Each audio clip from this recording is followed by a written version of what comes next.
All right, welcome back to Bear Down. We are back. Zach is back from his hiatus. I am.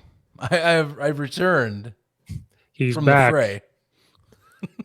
It's been so long, I had to make a new intro. That's how long it's been. I had to. Yeah, you let in before we jumped in here. I thought it was like the old one we were doing, where it's like the standard Coach Steve show one. Now I'm surprised. It is an only us two one with highlights from the show. I feel kind of honored right now. You have a specific one for just you and I. I That's good. have, I have that one. I have my own one, and then it's been probably a year and a half. But me and my two friends used to get on and talk sports every Sunday. I have one just for that too, just in case they ever make their return. It's there just in case. Because I thought Nice. about that. I say, well, let's distinguish this a little bit. Well, and on top of that, my friend Logan and I, we get on here and talk Marvel stuff. There's one just for that too. So there's a lot going on Oh, here. Steve the editor. I like it. Well, something like that. We'll stick with Coach Steve still. I think. Well, you could say Coach Steve the editor because it's literally edited by a coach. Where how can I make this as easy as humanly possible, and it's not too flashy, and it's not. It's super stupid easy. In a way, you're just making like a almost like a huddle highlight reel, but just for our show at that point. I just be honest with you. You just edit the video, find a clip, and like throw this in there, throw this in there, throw this in there. Does it match up? Whatever. Yeah, sure, that's fair. Well, hey, I'm glad to be back on here with you. It's been a little bit and a move, and you know, it's kind of I find doing podcasts like this and catching up with it's comfort food to me. So I'm glad to be here with you. Yeah, glad to have you back. You had to make a big move to Arizona, and you know, a bigger boy job than before. Yes, indeed, very much bigger boy job than before. that's that is That's not. I barely. That's an understatement, but only because it sounds like just a bigger boy job. It's a good job though. I'll tell you that. Well, the Bears, you're still going to bring your Bear fandom over there. Don't fall into the Arizona Yeah. Cardinal fray over Well, there. fun. So here's the thing. I'll let you know. I didn't even get to tell you this yet, but there are actually. I mean, first off, the Cubs playing Mesa, so there's that. I get that Yes. Chicago spin. Because they play in Mesa, and apparently because this area is just a massive transplant Chicagoan area. I guess there's a lot of Chicagoans that move out here or Illinois folks. Oh, They've got like, I mean, shoot, they've got like obviously the Cubs. They've got freaking Chicago themed stuff like for like businesses in several places. Like, there's a Portillo's in Tempe, Arizona. oh, okay. No joke. I mean, not saying that's like the gold standard only of like Chicago because I imagine some of your buddies were like, really, you're just gonna slap Portillo's in there and that's the only thing. But no, they got Portillo's here. I've seen places that sell deep dish pizza like in multiple spots. There's Bears bars. There's actually one like 10 minutes from my house. Apparently that I found. There's a website that my parents sent me. Apparently they have a list of like places that consider themselves Bears bars where they play Bears games. And I Hmm. live in Chandler, which is next to Tempe. And apparently there's one 10 minutes away from me in Chandler. I'm like, what? If I ever am off, I get to watch this? No So, way. so that's where he'll be every Sunday. If I'm off on Sunday, let's pump the brakes, man. This is TV. Weekends kind of come as like a luxury item. These aren't these aren't handed every out like candy. Sunday, every Sunday, this will happen. You're like, I just can't be there. And then, Sorry, I gotta use my seventh of ninth sick day. Is it okay if I step away? Yeah, at least I'll be like, Chicago, please, I beg you, play Monday Night Football a lot or yes. something like night games where I'll get off and hopefully be able to go home and just that's all I do is just watch the game and probably yell at my television Well, you or can go to the bar and celebrate. Yeah, just get NFL Plus, so the game will be there when you get home. true. Thought about that, but yeah, Arizona, like Phoenix area, like the metro area where is what this technically is. A lot of Bears fans. Kind of surprised. Makes me happy. I was going to say I'm kind of shocked you said that because, well, I guess McMahon lives down there in Arizona. Yes, I do know that, or at least I remember that. I think he posted about it once on his Twitter channel or on his Twitter page. Well, what documentary was he on? He was on the Bears one that they did, the '85 Bears, and they went to his house. Oh yeah, that too. You're talking the 30 for 30? Yeah, and they said he has to live in Arizona because of the injuries he had. The air there helps his injuries, like it's his bones and stuff. So he does The live there. the dryness. This is something I got. I guess I learned about arthritis a little bit, but apparently, the dry air helps with like conditions of like arthritis a little bit, where Mhm. I guess the moisture is part of the problem with some of those conditions. So maybe that's part of it. But I could totally see it. Like the dry air, like no moisture or heat, like it's kind of just it's almost like I guess sterile. It is definitely dry here. You know, Mhm. I'm not gonna feel humidity. I think only comes every once in the blue moon or when it rains, which is of course very rare. You know who else lives there? Is Brian Urlacher. Now that I didn't know. He lives in Arizona. Okay. He, when he went on the Pat McAfee show, he talked about how he lived in Arizona. Same thing, dry air helps his like injuries out, and he rides his bike like 20 miles a day. So what you Oh need to wow. do is drive around Arizona till you see some guy on a bike and be like, "That's Brian Urlacher. Hey, would you do a live interview with us?" And that's what you got to do. That's your next job, is to find Okay. Brian Urlacher. Yeah, I guess I'll have to hunt him down. Not stalk him. I'm just gonna go say hi. No, stalk him. Stalk him. Oh God. Do not influence me to do that, please. I'm going to tweet at him every day until he says yes. That's what's going to happen. Does he use Twitter often? I don't see him as a Twitter guy. I mean, dude was borderline like anti-media when he was with Chicago anyway. So I just don't I see him don't as a know if he Twitter does person. or not. He posts on Instagram. Okay. His son is getting recruited to play, I think, by Iowa. Oh, that'd be nice. Good He, defensive school like that. If his son is defensive, as like a linebacker in that same vein. yeah. If you go watch him on the Pat McAfee show, he's on there a couple months ago. It was a good talk. And then Jake Cutler just stopped doing his podcast back in September. Like Oh, so he's flat out done. he hasn't posted an episode since September. See, I know we talked about this like during the season. I was hoping that it was just like a pause. I'm surprised he still hasn't done it because wasn't it like super popular for a little bit there? He was getting, probably 50K views on YouTube just for just starting it. And he had Brian Urlacher on there too, which people talked about how much they quote unquote hate each other, Remember that? Like, Right. no, that's not a thing. Like they don't hate each other. They Man, know each other. that's wild because like he built a whole set like that and all that. I would have loved the set that you and I would have loved the set that he had Mhm. for that. I hope he's not done. That'd be a damn shame because there's some good viral moments he had on that show. And dude has Well, pull for guests. well, he started a company called Outsider, and I don't know if that's where all of his focus is going to.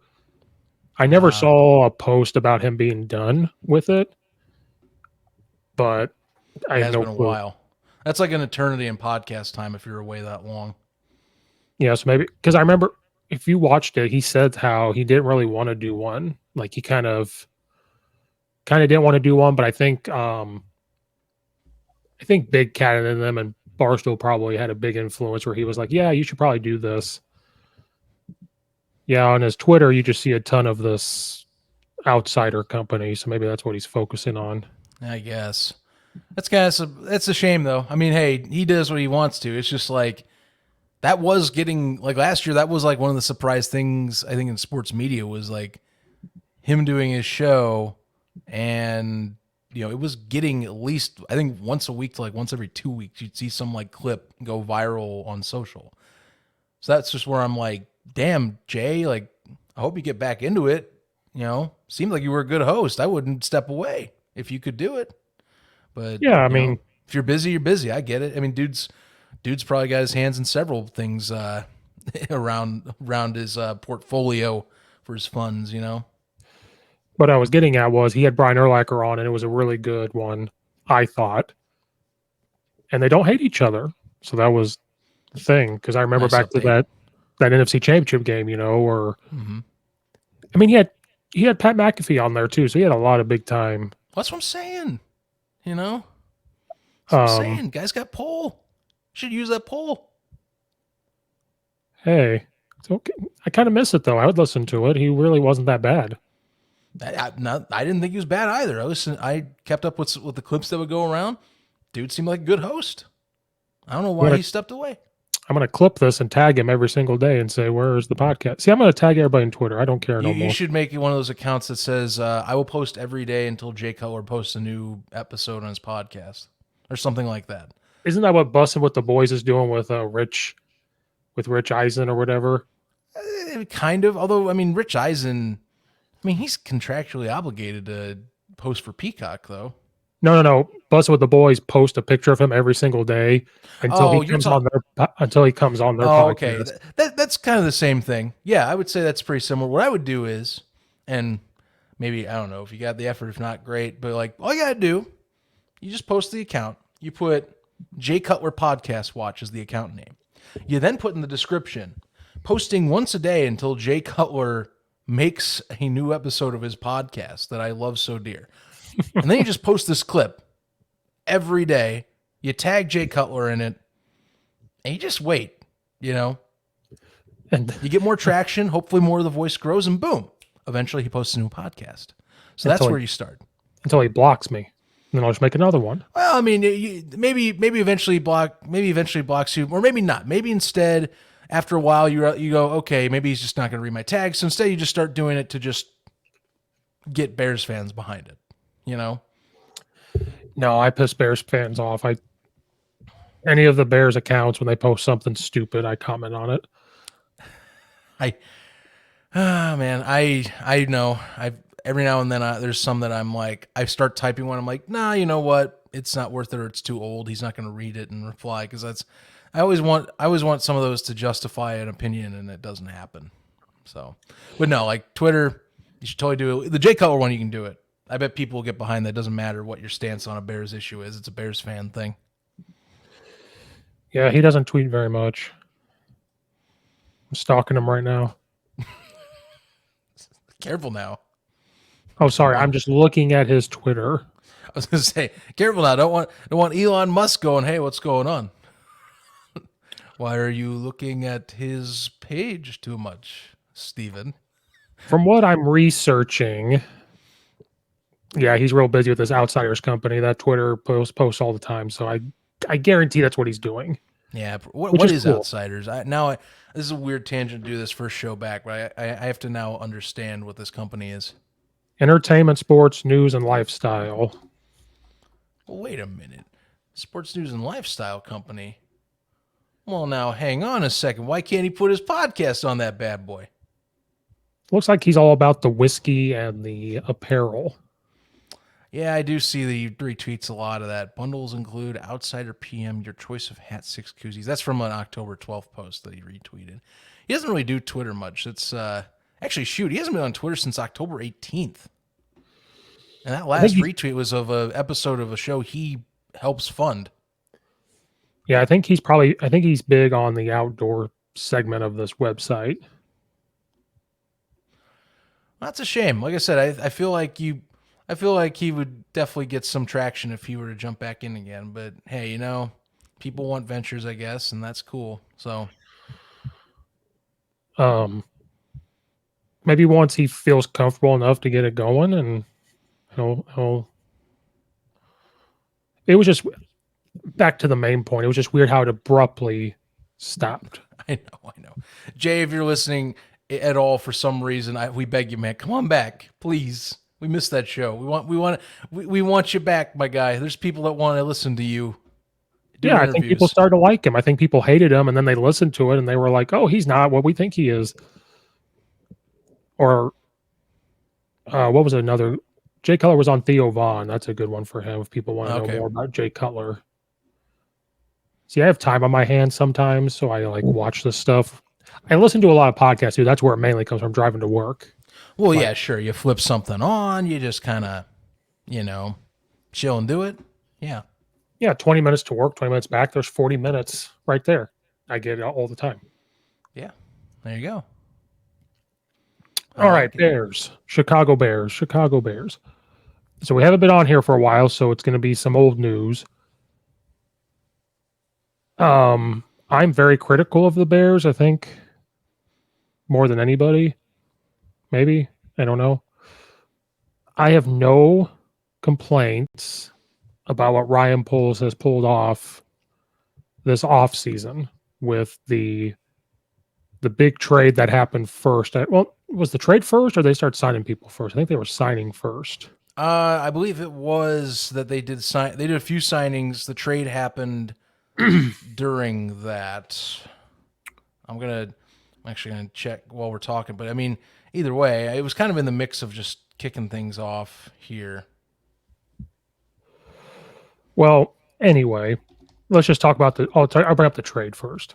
That big thing with the first round draft pick, what was going to happen.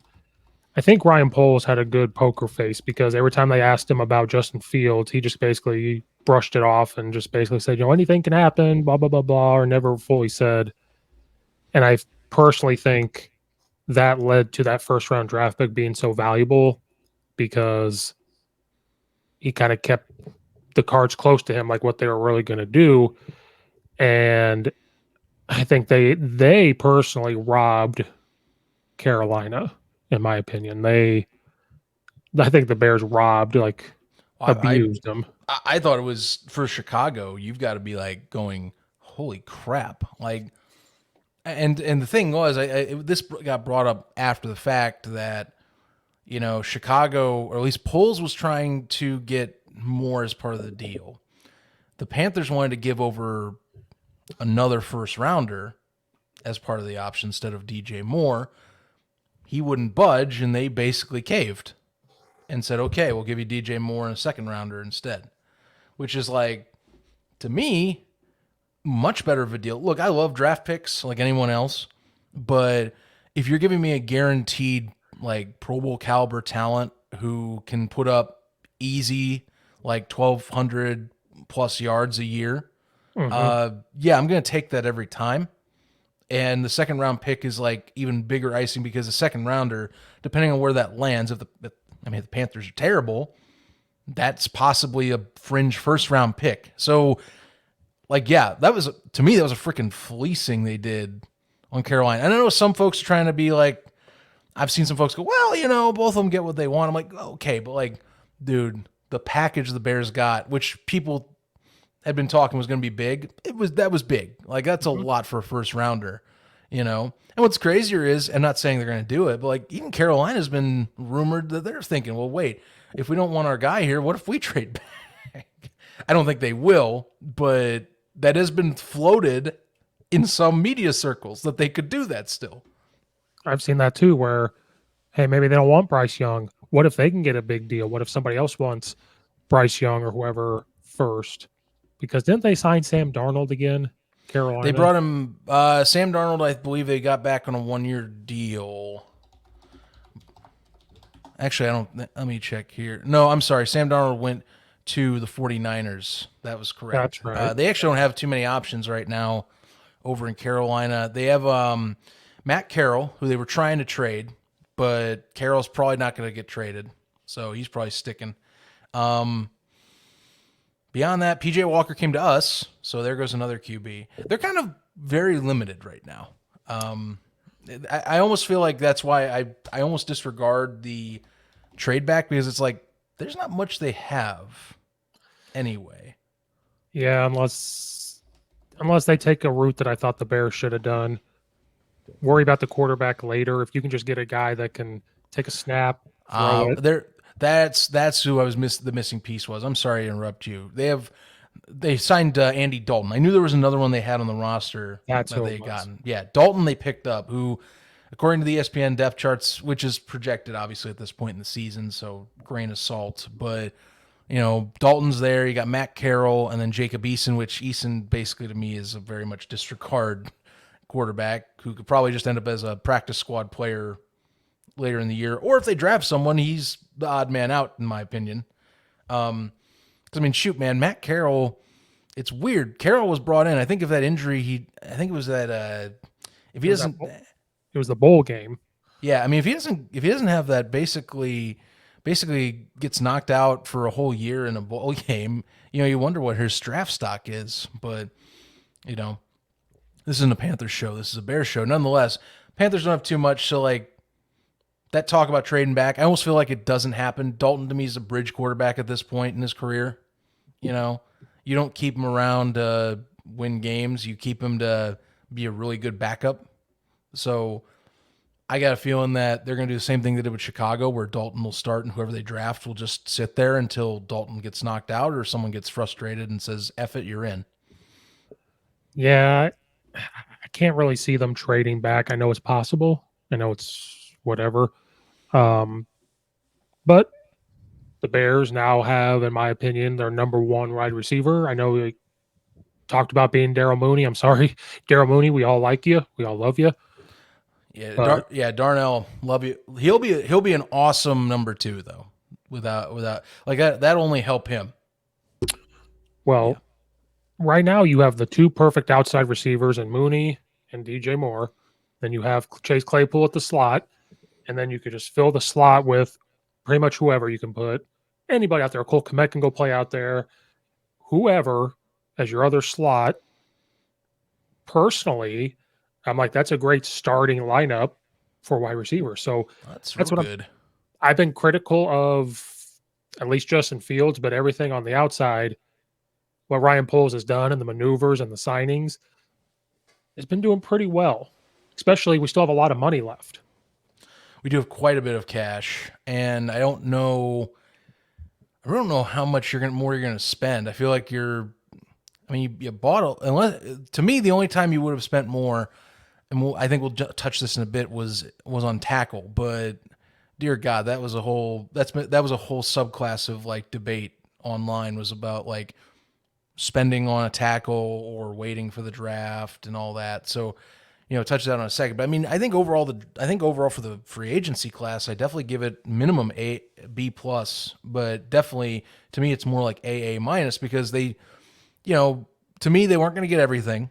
That's just how the NFL works. Some teams will get your stuff even if you have the most cap. That doesn't mean players want to go to your way, and that doesn't mean that teams aren't going to at least outbid for one specific position. So did they do great? Yeah, I love a lot of the additions. I mean, shoot, we're talking about tackle, but at guard position, Nate Davis getting Mm-hmm. picked up was actually a really solid pickup. So I'm like, yes, please. That's good. We needed that position to be filled. There's still obviously several holes. I mean, credit.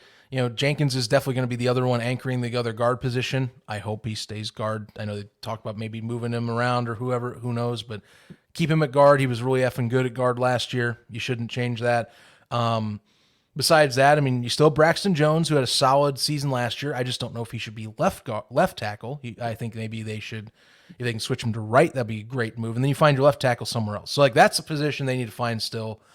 Center, it's kind of up in the air, but I mean, it seems like right now possibly like between Cody Whitehair or Lucas Patrick, if he's healthy. You're talking about those two.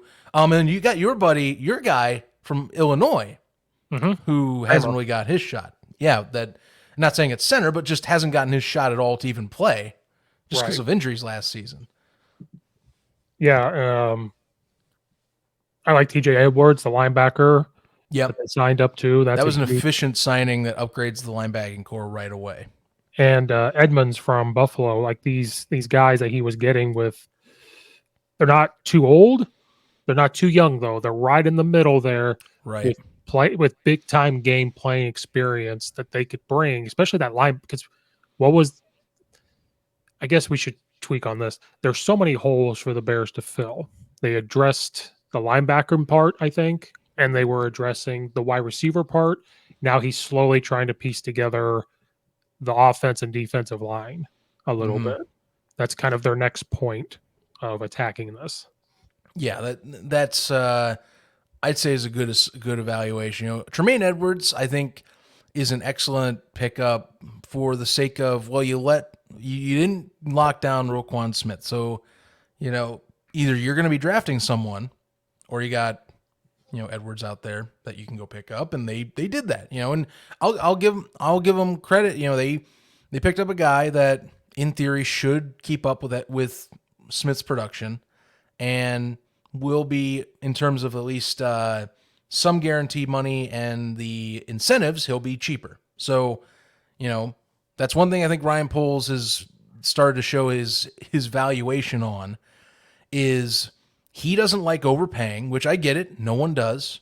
But he's very much a guy that he's like, look, you're going to come to win. I'll give you a good value on money. I ain't going to be paying you tops in the league because, unless I feel you are that, I'm going to give you close. I'm going to give you one of the upper tiers on money and like managing those funds, but I'm not going to overspend.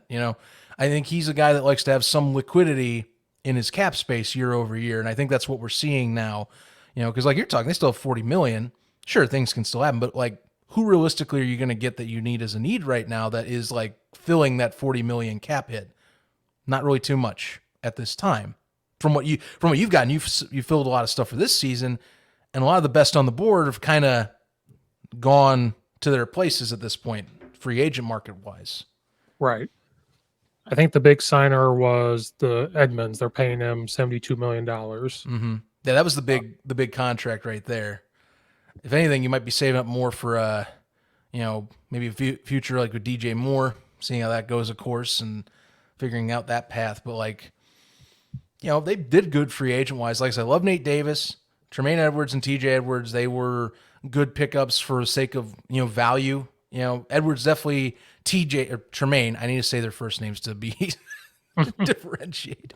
Tremaine definitely deserves that cash. He's been playing up to that. He's also a 6'5", middle second level of the defense mongoloid that can knock down passes and pass protect like crazy.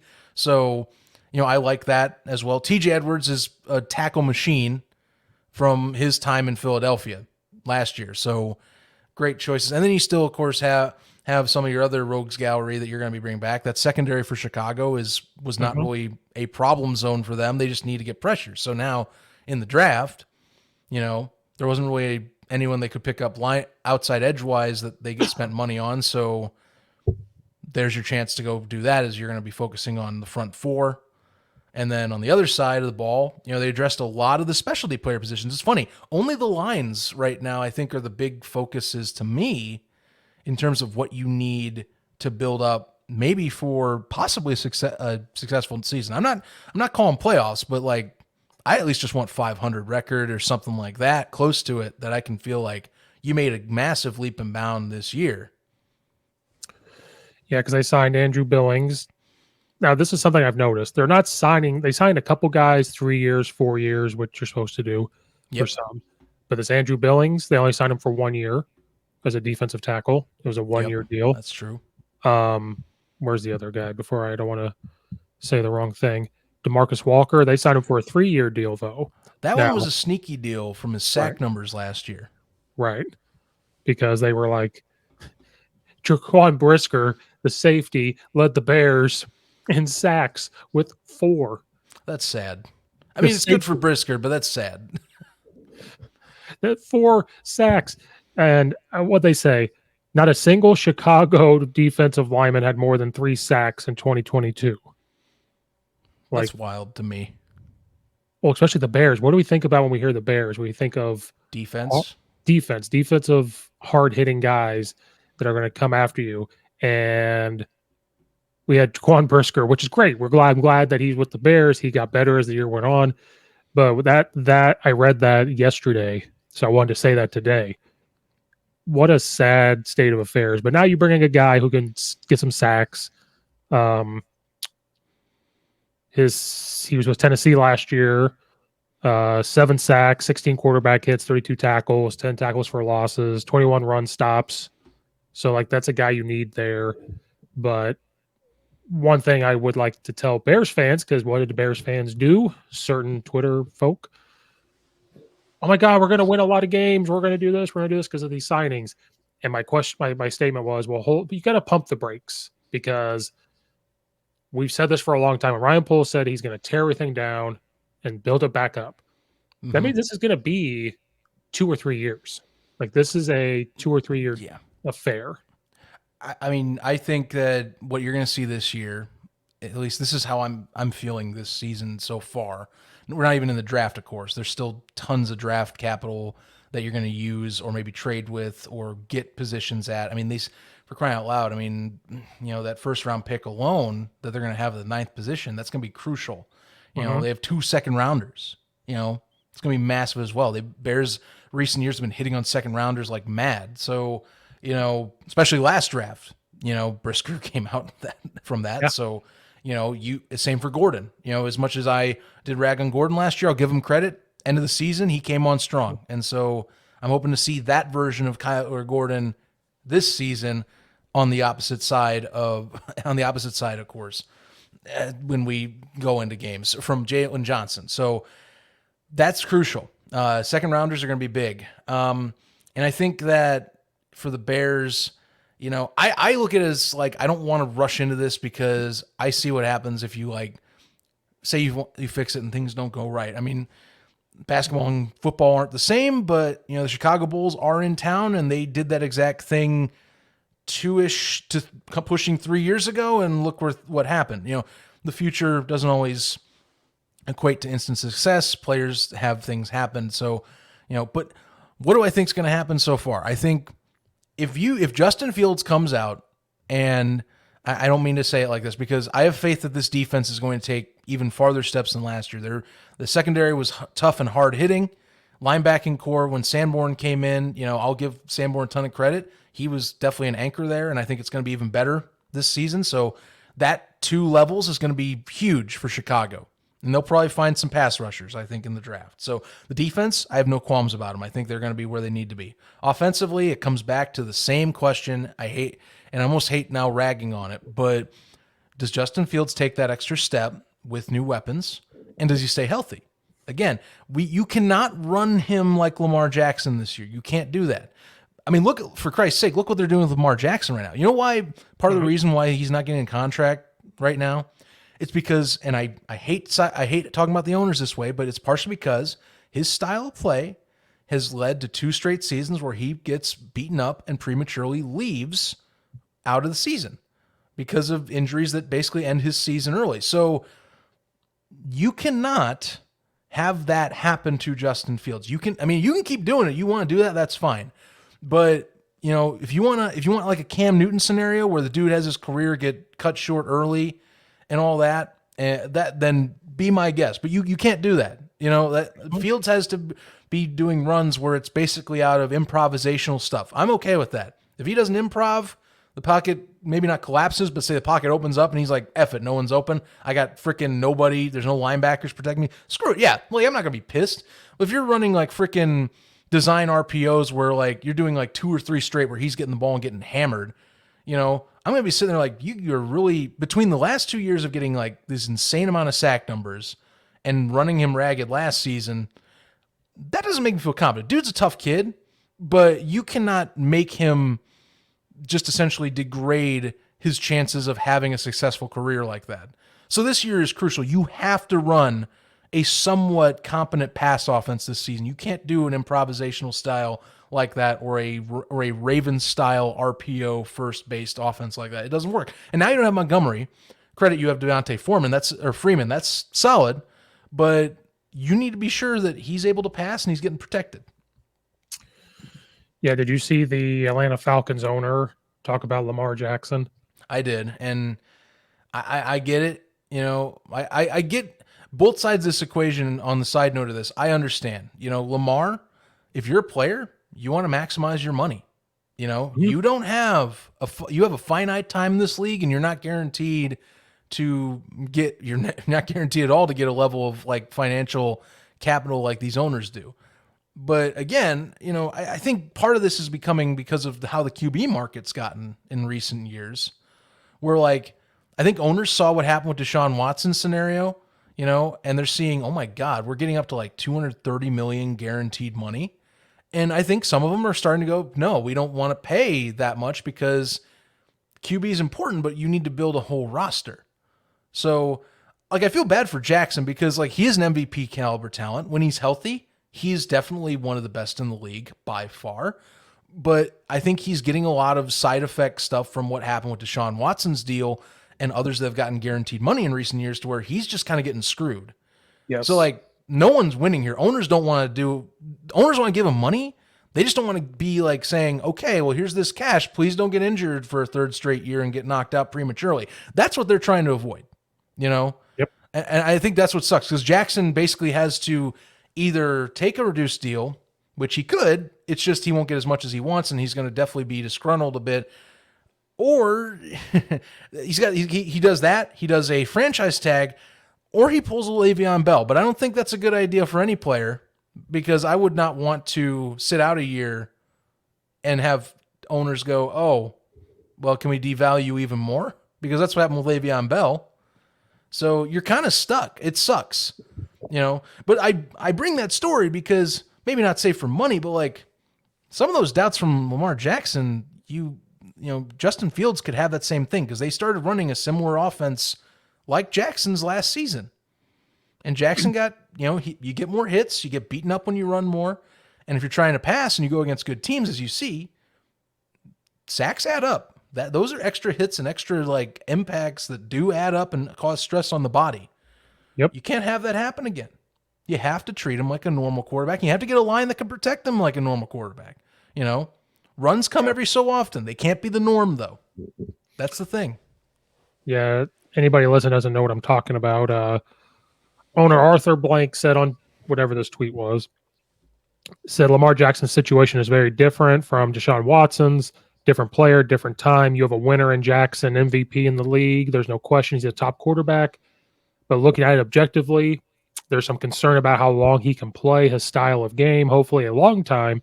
But he's missed 5-6 games each of the last 2 years. Each game counts a lot in our business. And that's exactly why Lamar may not get the money he wants because he's been hurt. He set out the playoff game, even though he was cleared to play, which was a strange thing. But what game was it? I think it was the Dolphins game for Justin Fields. I think it might have been the Falcons. I think it was the Falcons game. You saw Justin Fields literally limping. You saw him starting to grab hamstrings. That game alone is a pure example of why you can't do that forever. Because eventually that does add up. I mean, for crying out loud, I still think I'm still pissed at Getsy for at the end of that game running essentially 2 straight run plays. Dude gets up off the mat and is essentially like wreathing in pain and then says, okay, run it again. Like, what the hell kind of asshole are you for that? I still haven't forgiven him for that because that's terrible. We talk about him being the franchise quarterback. Well, again, that's why some of us are like, please don't run that offense again. Why the weapons need to show that he is the guy. And that you can pass on normal, protect him, and let him do his thing. Because, dear God, do not derail this guy's career prematurely by making him run rampant and get beaten up like a running back. That is not the way to go about this. Right. Now, they have to play to his strengths, but again, I'm a broken record. Quick passes, make him comfortable, understand that now you don't have Montgomery to pass block for you in the backfield. That's a shame too. That deal they could have used in $18 million for 3 years. The Bears had the money for it. I felt that would have been better used than, to me, even Foreman. But that's just me. I thought the same thing, and especially when a guy's proven for you over the team years. Leader in the locker room too. By the way, that's what's even sadder is that they didn't give him $18 million. Right? Like if he was going to leave. And he left for like $20-some million or whatever it was, you could justify that and be like, okay, we don't want to pay him $20 whatever million, $30 million. But the fact that he left for the Detroit Lions and is going to get $18 million, and we still have $40-some million sitting there, like you could have given him $18 million. I think it's like one of the few knocks I have on this free agency period from polls is that somehow that wasn't a good enough investment, even though dude knows the system already, is a better pass blocker than Khalil Herbert, can run just as furiously as Khalil Herbert, and can catch passes to me better than Khalil Herbert. I'm just saying, like, to me, that's your overall package, and you didn't. That's the only one I knock him on. Like, Yep. 18 million for a running back seems like a slam dunk for price. Yep. For a guy that usually runs 1,000 to sub 1,000 yard season for what's been, you know, pretty much a kind of subpar line the last few years, the guy still has produced. So I'm just like, only knock. But that plays into that plays into what the Bears need from Justin Fields and to protect him so that he can have the best success possible. Now you got to figure that. Well, crap. Do any of my running backs know how to block? Khalil Herbert doesn't. Dear God, he does not know how to block as a running back. So if not him, Foreman. I keep saying Freeman.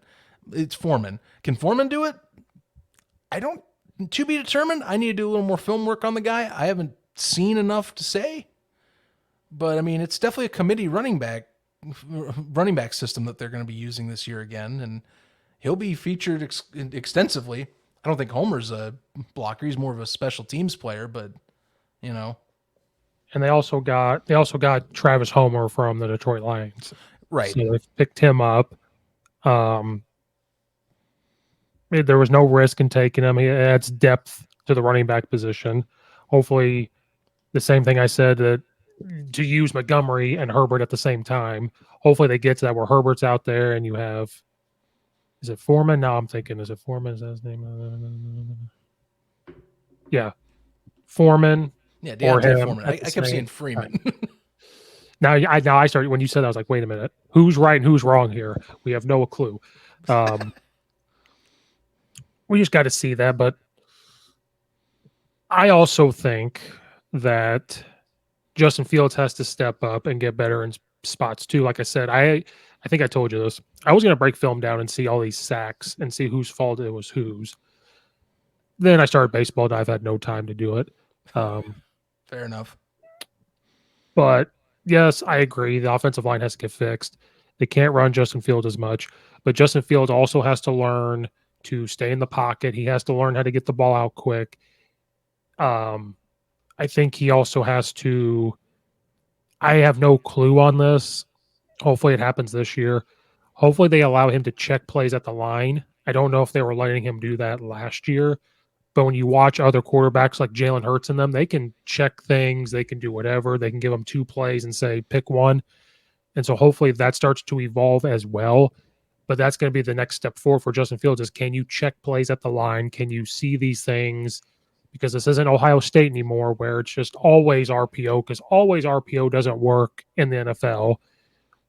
It can't always be like that. It can't always be handing off to a first-round draft pick. It can't always be thrown into a first-round draft pick. Do they have those next steps for him to get better? And that's going to be that's what I told the coach I talked to. Year 3. I said, year 3, it has to take those steps forward. Then you get to year 4. Year 4 has to be the last, where you look at Justin Fields and say, okay, you're not taking these steps forward. You're not worth the money that you think you're going to want. Mm-hmm. But also, they cannot run him like Lamar Jackson, because that's the new thing with the Bears Twitter accounts is what justifies a good quarterback. Everyone keeps saying Justin Fields is the dude. He's the guy. Is that because you're judging him on his athletic ability? Cool. He is super athletic. I never once said he wasn't athletic. He's probably top 3 at most athletic guys on the whole team, probably. The stuff he does is incredible. But that does not always justify winning games and Super Bowls. Even Patrick Mahomes doesn't run the same way Justin Fields does. Mahomes is just good at moving around and making these throws. They don't always win Super Bowls with guys like that. Now, Jalen Hurts would have been the first. That was going to be the first guy. But I also think Jalen Hurts proven to be a good passer this year. He made a lot of decent passes. Mm-hmm. So if Justin Fields can take the Jalen Hurts, because that's been the comparison. I don't know if you've seen that. They keep comparing Jalen Hurts and Justin Fields. They said all us Bears fans that wanted Justin Fields gone, they compared Jalen Hurts' second year to Justin Fields, and they're very similar, I guess. And I said, okay, if Justin Fields can take the next big step just like Jalen Hurts this year, I will go back and admit everything wrong or whatever. But that's the next step. Now there's going to be no excuses. You've got these wide receivers. The O-line already looks better. That's where the draft is going to be focused on, I think, is getting the draft is going to be focused on offensive linemen and defensive linemen to sit behind these 1-year deal guys to kind of see how Right. everything goes. And then that'll be the next year where they can kind of fit into the system. But if he doesn't take that step forward and things don't progress, you best believe they're going to look at Williams or whatever from USC next year for quarterback and say, maybe we got to go get somebody like this. What kind of free agent market are we going to have for quarterbacks? So I think a ton of pressure is on Justin Fields now more than ever. Well, I think it is because they invested so much in seeing another step. Again, I think a lot from last year, I give props because yes, he definitely showed he is a dynamic player. Dude has incredible speed for a running back. That was terrible. That was not a joke. That was actually me missaying that. Dude has great. You're saying he's a running back? We're gonna No, get Twitter. no. Bears fans That are was from Arizona. They're gonna I come to your know. door. I know someone's gonna find me now. I really did. That was a mistake. No, I'm clipping that. That is a clip. You are definitely going to clip that. I already know you're going to clip it. He has great 46 running. minute mark. God, you really did mark it. Yeah, that's right. Don't forget. I swear, I better see this on Twitter so I can get shredded. And my own username is on here, so great. For those watching the show, I'm tagging Hogue. Oh no. Anyhow, while you're tagging Hogue, look, dude has an excellent running ability for a quarterback, like without a doubt. Has running back instincts. I've heard that thrown around too. It's true. Yep. Excellent instincts as a runner, like without a doubt. Dude can make a 50-yard run play, instantly become a touchdown because that's where it is. But that's the thing that doesn't always come as a quarterback. I think people want to say and see him kind of take that Jalen Hurts progression because year 2 Hurts kind of did lean a lot more when he was given more time. He leaned a lot more into his running ability because he needed to. And, they were semi-successful 2 years prior with that ability. Year 3, well, they got obviously help with AJ Brown.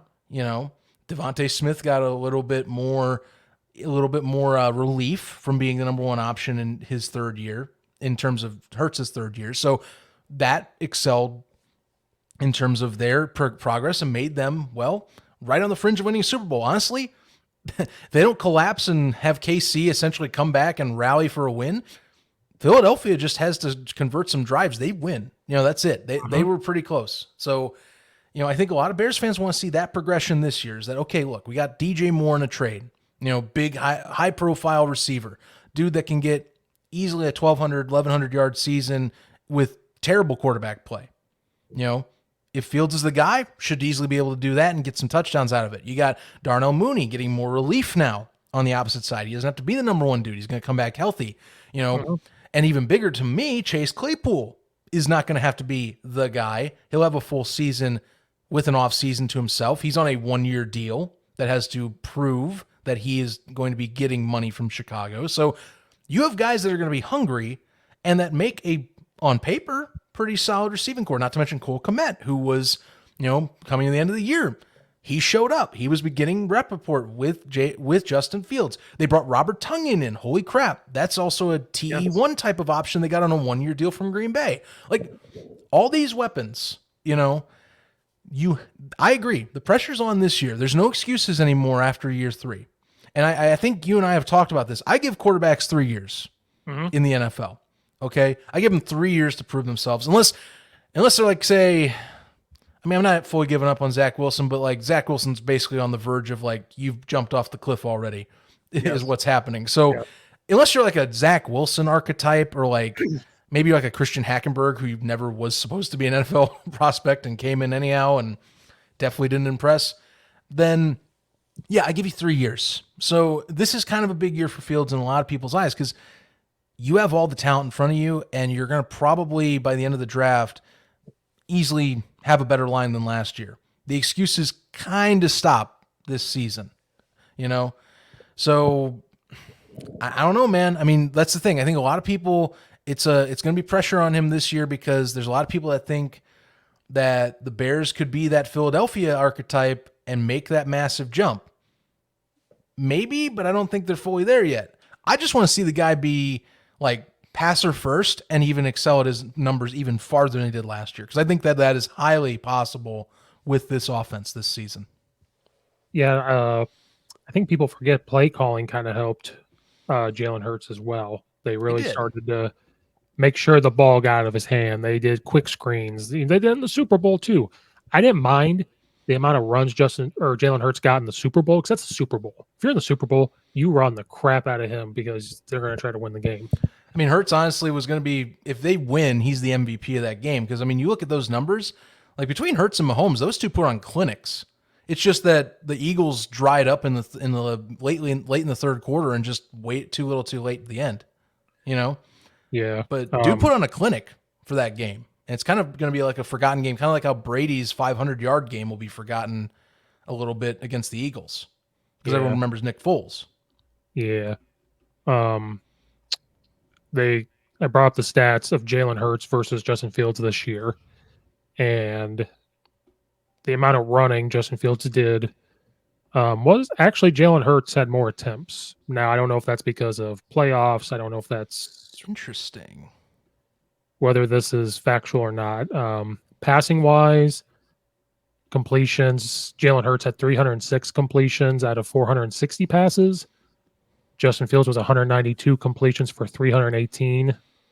3,701 passing yards for Jalen Hurts, 22 touchdowns, 6 interceptions, sacked 38 times. Justin Fields was 2,242 completion or yards, 17 touchdowns to 11 interceptions. He was sacked 55 times. Rushing attempts, Justin Fields was 160 rush attempts for 1,143 yards. 8 touchdowns. Jalen Hurts was 165 attempts, See, that's 700, wild to me. 760 yards, 13 rushing touchdowns for him. Maybe I need to be quiet, or I'll need to go back to the film and evaluate. I wonder, But how many of those do those are? attempts count for scrambles? I guess that's my question. That's going to be my thing. Is that's why I talk about film is everything because we can look at stats. I can look at this all day long. How many are him running out of the pocket? Right. Because I mean, the Bears had one of the worst passing attacks in the NFL, if not the worst in the NFL last year. So, you know, those numbers, not coupled with the fact Luke Getsy just seemed to not trust anything at times with passing in certain games. You know, those numbers are definitely low, but they're like stupid low for a starting quarterback. Well, and then how many of those are quarterback sneaks? You know, those underneath. Those are Right, which just runs. the Eagles loved that QB sneak last year, especially late in the year. How many? eh, How many of those are scrambles for 1 yard gains that he took? Those are considered rushing. So we can look at it the whole time. I would have to watch every single Eagles game and every single offense that I just don't have time for. If I'm going to watch anybody's offense the entire way, which I might do, I'm thinking about doing that. I'm thinking about sitting here and drawing up Bears offense and go over every game on YouTube. We'll see. Okay. It's crossed my mind. I would only do it for the Bears. You know, if there was another team I would do it for, it is the Eagles because I like their offense. But those are interesting numbers. But but like here's the other part. Their longest run, Justin Fields' longest run was 67 yards. Jalen Hurts was 42. Justin Fields had 25, 20 plus yard runs. Jalen Hurts only had 9. So that tells me maybe these are scrambles. You know, who knows? I'd have to go back and watch it all, but they both played in 15 games. So they're pretty similar. Yeah. So I guess I guess someone who's listening will be like, "Well, Zach, you just said they had less run attempts." I'm like, "Well, that's fair." But I guess maybe we need to go to the film then and kind of reevaluate. Well, that's the thing. But how many quarterback sneaks did they do in the Super Bowl? How many of those happened then? So these rush attempts, are they regular season? Are they postseason? I have no clue how they're combining this. Yeah. I do believe though that you know, either way, you know, if we're comparing or not, like I said, you want less design attempts. Maybe that's the better phrasing, I guess. You just want less design runs. I don't want him directly running into a brick wall. And sure, I'll say this too, just to be fair again. Hertz also did have some design runs, but they don't do it as much that I'm aware of. You know, I don't. They do it. They're more of a pass happy run offense, and they tried to do a running back by committee last year. So I don't know. I don't think that that's. I still think that you want to be more like what Jalen Hurts is becoming, and you hope that that leap happens. I think it can. It's Hmm. just you'll find out again. But you're right though. Pressure is definitely on this year for Justin Fields. Um, I think that to me, some people should have the gloves come off because you know you have all the weapons now. There shouldn't be no discourse. It's kind of one of those things. Luke Getsy, you've had for 2 years as your OC. You're going to have more weapons. Either you get on Getsy, which he better not. He can't be conservative this year. You have all the talent. You're going to have all that offensive talent. Hopefully, you'll have a more established line built up through the draft. So you can't just rely on basic play concepts because you don't trust your offense. You have to be aggressive and actually run what you wanted to run Hmm. as well. So I think the pressure is also on Getsy in that regard because he has no excuse to hold back this year. He kind of has to try and run what he should run, or well, at least I think he should start the year that way. There's the argument a good OC will adjust to his personnel, and sure, maybe he does that. But like, look, beginning of the year, you better come out swinging and doing what you want to do, like how you were seeing, like say in Green Bay, which he likes a lot of what he did in Green Bay. He's talked about how he sees how he can do stuff like how Aaron Rodgers did, but with Justin Fields because Fields is even more mobile than Rodgers. Like, I want to see more of that this year. Get him on the move, get some bootlegs, get some creativity, and kind of letting him be in space and trying to find open receivers. And then allow Fields to be improvisational because that's another trait he does good is with his feet. He buys time, and you can find someone to buy time to. Hmm. Rodgers does that well too. So, you know, give opportunities for that. Yeah. I think you might have said it during that. This year, there was really no pressure. There really wasn't. It was first year. I mean, There were, they stripped the whole roster down. you it, know, and that's why Bears fans we were getting all mad. We had to accept the fact, like, hey, this is life now. Like, this is mm-hmm. what we're going to have to deal with. Um, this year, though, one thing I want to point out: we should not expect to get to like the NFC Championship game. Would that be Mm-hmm. awesome? Absolutely. But this roster is going to be put together to try to win some games this year. This is going to be this next point: is okay. We've stripped it down. Now we're building it back up. The second year is going to be about how to learn how to win games and how to develop. Then the draft, they're going to have to get some linemen, whether it's offense or defensive linemen. They're going to have to still get some backups. These are great guys to have at the beginning, but what happens when, God forbid, an injury happens? Like, who do we put in? Where does this go? Like, these are good pieces to put in to start. But what happens when, because you look at the wide receiving core, the starters are great, but who are we going to rotate in? Who are the guys that are going to step up? What if, God forbid, DJ Moore gets hurt or Chase Claypool, they don't do these things? Like, what happens then? So this year is going to be about development. It's going to be about learning how to win games. It's going to kind of see where they are. Then the pressure is going to start cranking back on them. Then that third year under Ryan Poles and Matt Eberflus is going to be really, have we developed enough to where now we can start pounding and saying, okay, we're going to, really go after these teams. We're going to start winning. We're going to start being put in this position. So as Bears fans, I think we have to take a step back and say we're still not at a position that we're going to win the Super Bowl, but Mm-hmm. it's, can we put up 30 points a game? Can we hold teams, to 17 points a game? Can we actually sack the quarterback? Can we actually get pressure and do those things? Yes. Yes, that too. That's going to be kind of what we're waiting on right now Yeah. with the Bears. Yeah, I mean depth obviously is what helps make some of the best teams even better. Execution does too. Like last year, this is why I'm so high on the Bears defense, even being another step forward than they were last season. Is just I think the hits principle really did show very much more discipline with Eberflus. I mean, credit, it's year one, so some stuff you can kind of get roast into glasses. So we'll hopefully see that system continue to build that way this year. But like, it definitely felt like things were structured and not getting off the rails, like say at the end of the Matt Nagy era, which is great. I want to see that. I want a team that is built focused on what is in front of you.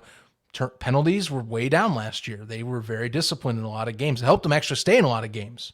Is that they just didn't have mental errors, didn't let themselves go off the rails. And that's one of the biggest positives I thought Eberflus brought to the table last year is the hits concept and just his style of just coaching.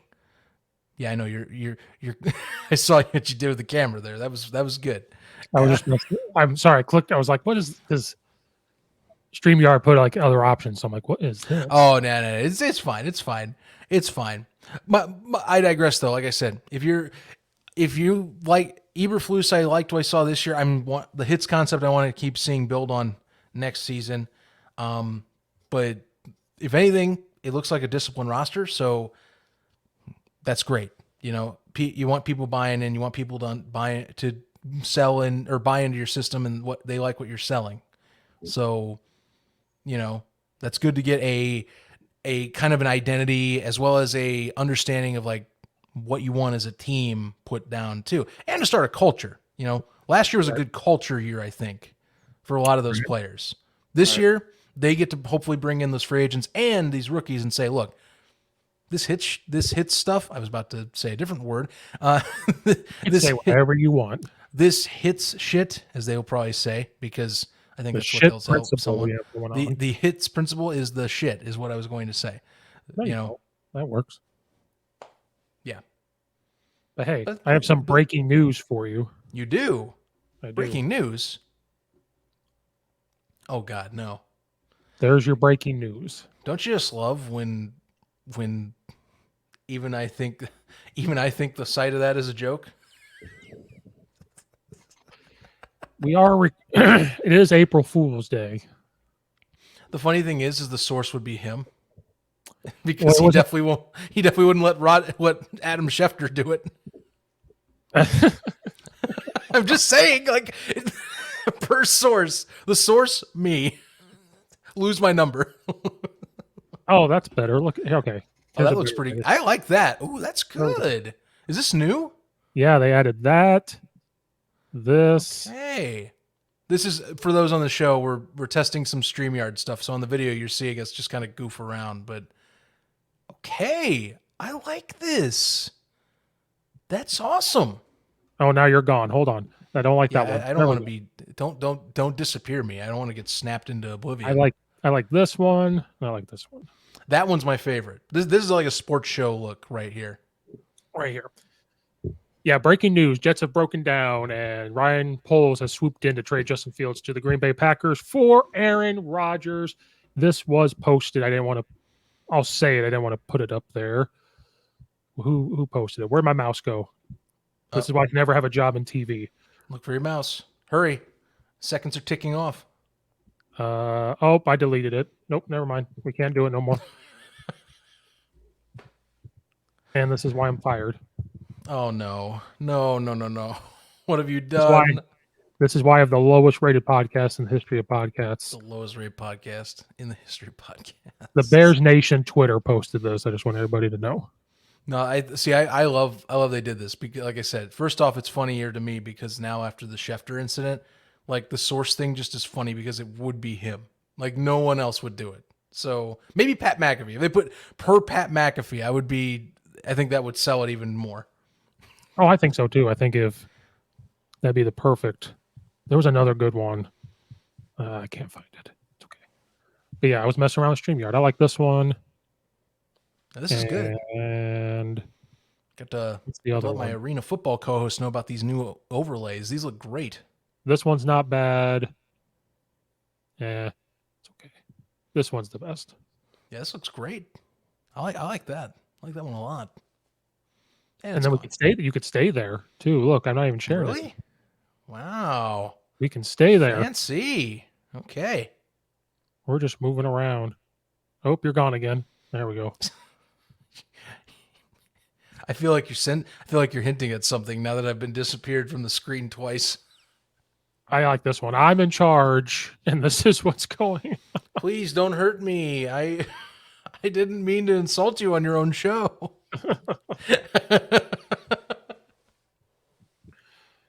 But yeah, there you go.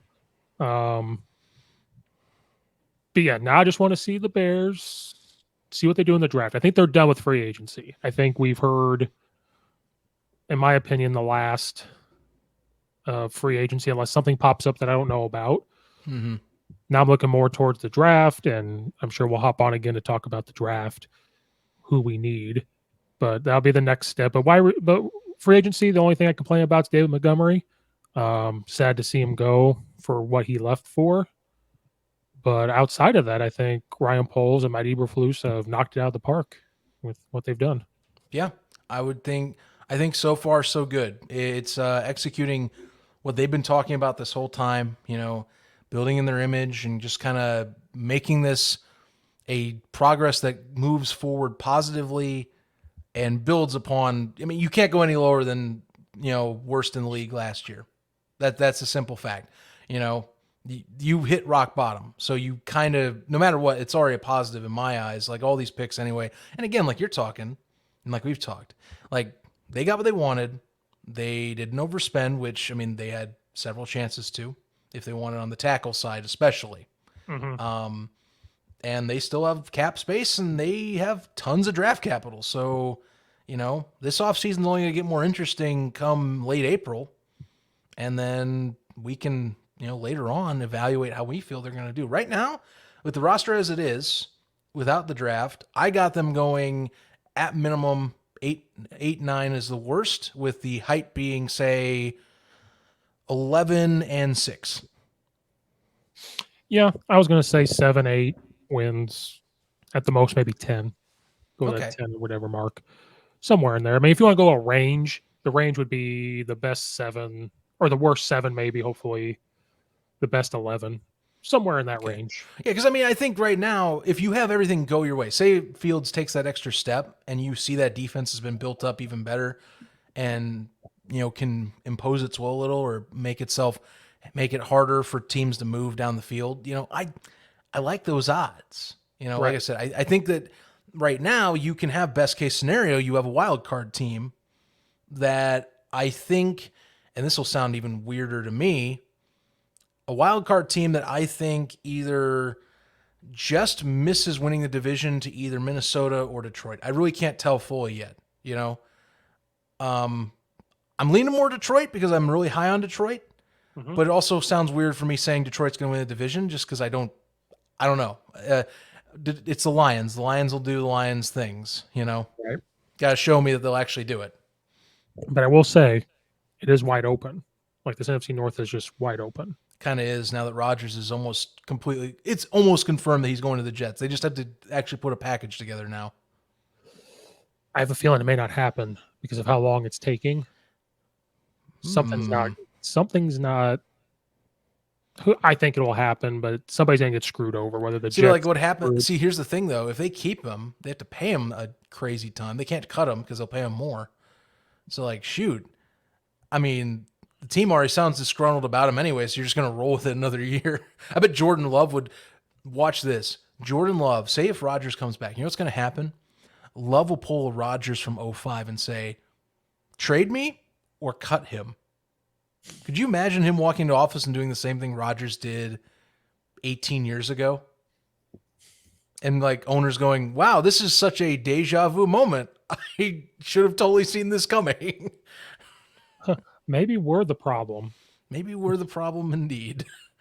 I mean, Roger said that he was like, "You guys are doing the same thing that happened when Favre was here." So, but They kind Rogers, of are, though. Like they're dragging it out right now. but what a crazy thing for Favre to leave and go to the Jets, and now Rogers leaves and goes to the Jets. Well, that's what's funny to me is that I'm waiting for this now. He'll go to the Jets. He'll have watch him have a same arc as when he had with the Jet, well, Favre had with the Jets, where it's like he's okay, but he's not like pushing the envelope. And then he somehow goes to Minnesota and makes our lives a living hell for a few years and then retires. After Chicago plays him in a cold weather game, he gets sacked and he gets knocked out, and that's the end of his career. Mm-hmm. That'd be the insane thing. If that same arc happened, I'd be like, we really are living in a simulation at this point. I'm okay with. I'm okay. with him leaving though. I'm probably the only Bears fan that doesn't mind Aaron Rodgers. I'm friends with a lot of. I just don't want to be haunted by another yellow and green jerseyed quarterback for another decade, ruining my fandom. Is Oh no all no I no no want. no! Like I don't root for him to win, but watching him on shows and listening to him, like, oh okay, people think he's an ass and don't like him and blah blah blah. And I'm like, I see that. Don't worry about it. But like, I don't mind watching him on the Pat McAfee show. I don't mind watching him on the podcasts and I him. see. Now when he goes to the Jets, I'll be like, oh, thank God he's gone. How I do you can think handle he's Jordan gonna? Love. How do you think he's gonna do in the New York media market? I mean, that's one of the most Oh, ruthless ones in the country. I'm gonna love it. If he just says screw it, I'm gonna say what I want and how I want to say it. Oh yeah. Because you got to think he's only gonna go there for a year or two and be like, okay, you're gonna get about 2 years tops because he was gonna retire. He Mm-hmm. said he was ready to retire. So I think if he is rejuvenated, quote unquote, they'll get 2 years out of him at the most. And I think if he knows that, like, hey, I'm gonna retire in a year or two, screw these guys. I'm gonna say what I want, and I Well, don't care. you know what I think's gonna happen when he retires, depending on how Pat McAfee's career keeps going up and up the way it's doing. I wonder if he becomes like I've thought either he becomes part of a trio with AJ Hawk on that show, or and hear me out. Here's my big play. I'm speculating here, but I could see it with McAfee with just how he's becoming a bigger player. Like to me, he's becoming almost to the point where it's like he'll eventually become like a Dave Portnoy, where he'll like be a personality, but he's like an owner of his Mhm. own company. And I think Rogers retires, and I think he gets a show, and McAfee starts his own sports media company, making podcasts specifically for him. He has a few, obviously, from his other co-hosts on his show already, by the way, but he makes it bigger, basically a Barstool Sports rival. Yeah, because And he brings Rogers in to be a show host on his own thing. yeah, Marcellus Riley, I can never say his name right, has his own show now. Mm-hmm. And I was listening to it and he was talking about Pat McAfee and McAfee hinting at how much time this is taking him to do this, and he's about to be a dad. So I'm very curious. Maybe that happens. Maybe he does do something like that where it takes pressure off of him. Like, hey, don't just focus on this show. Rogers and them have this. So now you're Right. focused on this. I mean, think about it. Dude keeps banking money he's saving from FanDuel, from possibly Amazon or like ESPN getting in the fray. Like, that's what I'm talking. You bank that cash, you save up some capital, and then you start your own thing and bank on yourself. Like I said, he has a personality right now that I think that rivals any Barstool show, or is at least if anything, it's at the same height as like Pardon My Take. You know, Mhm. I could see that. You know, it's a weird skew we're having for the show, but like no joke, I could see Pat McAfee making a Barstool rival and making it successful because it's its own brand of thing. Yeah. And the Yeah. fact that he separated himself from Barstool years ago at this Yeah. point. And he does college game day on ESPN so people can see Mm-hmm. him. And that just brings more eyes over to Like the almost a more YouTube. approachable Dave Portnoy in a way. Yeah. Yeah. And it's every day. Like part of my take, Mm-hmm. they do what 3 shows a week or whatever. When football's going on, they do a little more. But like right now, you see him 2 or 3 times a week. You see him 5 days a week. College football, you'll see him 5 days a week, and then on Saturday mornings, Yeah. like they do their own draft thing. They do, whatever. He's doing what I want to do. I just don't have, whatever. But and they live in Indiana, low taxes. That's Like true. he is saving money being there. I was say he has a studio in Indianapolis. Never Yeah, seen it, but it's in Indianapolis. I found the Barstool Chicago one. Walked right by it. Oh, you did? Okay. I know exactly where it is. Nice. So one day I'm Nice, going to man. show up. Send your application in. I'm going to find them because her friend lives in the building right here. So if it's right here, they live right here. Oh, okay. Okay. You I walk right see by. it. You walk right by, and it's not huge. Like if you would walk right by and not realize you walked by it, because on the glass door it has because they were in that farmer's closet, or Mm-hmm. whatever. It has that logo and says Barstool Chicago with that farmer's logo for insurance. So that's why when you walk by, you think it's an insurance thing because you see that logo, but you have to really look at it. And it says Barstool Chicago, and you're like, oh, here it is. But part of my taking them are moving to Chicago. Oh, okay. Barstool Sports is moving from their New York location to Chicago. Probably more centralized. Well, You Big know? Cat said that he wanted to go back to Chicago anyway. Well, he's also a Chicago sports fan. I think he fits better there anyhow. You And know, his wife, I think, told him that, like, yeah, we can go do this New York thing for a little bit, but then eventually we got to go back. I think it's not a bad idea. You know, like I said, you got so many personalities out there, and I think, like I said, Big Cat being a Chicago sports personality at this point, like not as like say the same realm as like say professional, but like he is a Chicago sports fan. Like he promotes any Chicago sports stuff, so like it makes sense to me. I'm just saying. Yeah. But yeah, not bad, not bad. Okay. All right. Well, I think that'll wrap up this Bears one. We'll be back to talk about who we think they could draft and all that good stuff once your schedule gets synced up. Mine's always home at 7 or 7:30 at night from freaking baseball. Mm-hmm. But still more to talk about. We're gonna rival CHGO Bears stuff eventually. It's gonna be raw and real, and they ain't Just gonna gotta know.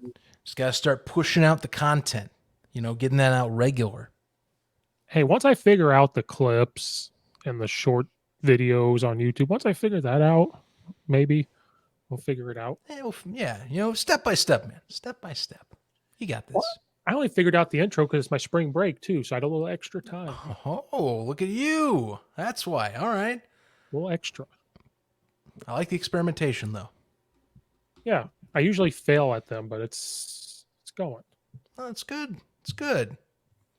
Okay. All right. Well, Zach, thanks for coming back for Bear Down. Hopefully, we get more content pushed out there. We'll be back with more stuff. Everybody, thanks for watching and/or listening, and we'll see you guys next time.